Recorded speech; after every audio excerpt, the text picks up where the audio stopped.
Salamat ha, Doc Annalyn. Sobrang thank you.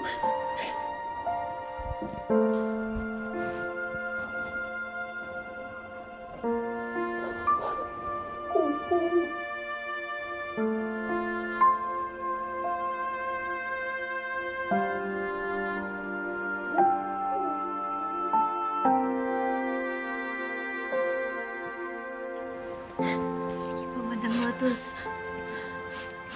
Basta dadalaw-dalawin pa rin po kita dito, ha? Mauna na po ako. Ay, sandali lang, Doc Annalyn.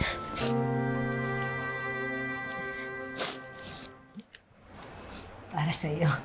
At papabigay niyo po para kay Carla? Para sa'yo. For your wishes na gusto mong matupad.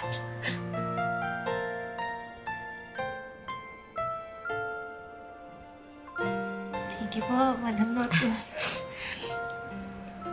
Kulang na lang po yung 999. Salamat po, ah. Basta, lagi ko po kayong dadalawin po dito. At saka, dadalawin ko rin po yung iba niyo po mga kasama. Tapos, magpapa-medical mission po ulit kami dito kung gusto ninyo. At promise ko po na kapag gumaling na po si Carla, sasama ko po siya dito. Bait mo talaga. Despite sa ginawa ko sa inyo ng nanay mo. Sabi sa nanay mo, I'm very, very sorry, ha? At maiintindihan ko kung galit siya sa akin. Alam naman po ni nanay na nagsisisi po kayo sa mga ginawa niyo. So, hindi naman po siya galit sa iyo eh. Medyo na-stress lang.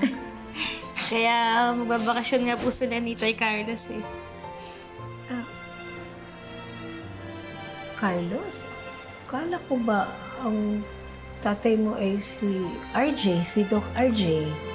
Opo. Si Doc RJ po yung biological father ko. Tapos si Doc Carlos po yung stepfather ko. Kaya tatay po tawag ko sa kanya. Siguro nga po, nakita na po kayo eh. Kasi dumalaw po siya dati kay Ma'am Moira. Asan mo si Zoe? Bakit hindi niya ako binibisita? Pinagbawalan ko siya. Bakit? Oo. Naalala ko na. Magkaibigan sila ni Moira. At hindi po. Sa totoo lang po, galit din po si Doc Carlos dun kay Ma'am Moira kasi si Ma'am Moira po yung naging mastermind dun sa pag-akyat po ng bahay nila ni nanay.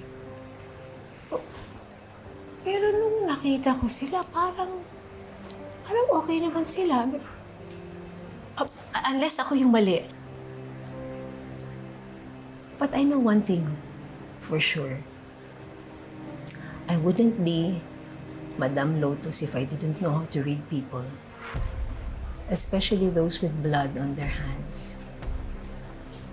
At yang si Carlos, I can smell the stench of blood cling to him. Kaya Doc Annalyn, please, mag-ingat kayo ng nanay ninyo sa Carlos na yan.